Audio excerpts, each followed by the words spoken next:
Jonah gets a message from God. Tell the people of a place called Nineveh that I'm bringing judgment against it. Jonah hears the message from the Lord, faithful follower that he is. He promptly takes off running in the opposite direction.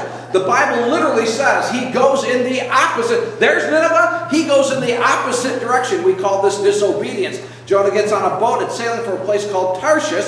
God causes a terrible storm. Crew is terrified. They're throwing cargo overboard. Not sure what to do. Captain wakes up Jonah. He's sleeping down in the hold. The captain says, hey, wake up here, sleeping beauty. Get up, pray to your God. Maybe he can help us somehow. There's some discussion. They talk a little bit. Jonah finally owns up. He confesses to these guys, yeah, this great storm, this is because of me. I'm running away from God. Jonah at that point is not one of their favorite people. The sailors ask, what should we do? What do we got to do about this? Jonah says, throw me overboard. That's what you got to do. They think, well, that seems a little bit harsh, as they're picking him up and throwing him into the violent waters. The storm immediately stops when he hits the water. Everybody puts on sunscreen, lays out on the deck, playing with frisbees. It's a party, all is well, back on the boat. In the water, Jonah is swallowed by a great big fish, not a whale. My old Sunday school teacher always made this distinction, not a whale. The Bible doesn't say whale, the Bible says it's a fish.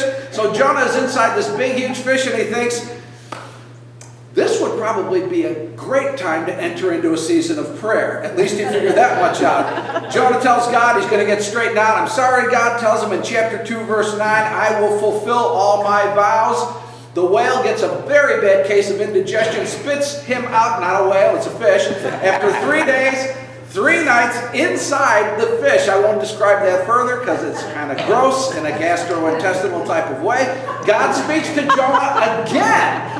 Let's try this again, Jonah. Go to Nineveh. Deliver the message I've given you. This time Jonah obeys, brings God's message. Nineveh responds to God. They repent. Their king repents.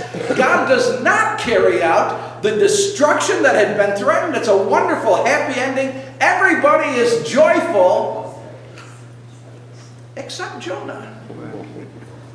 He's really not very joyful at how it all worked out. You see, he actually doesn't really like Nineveh or the people of Nineveh.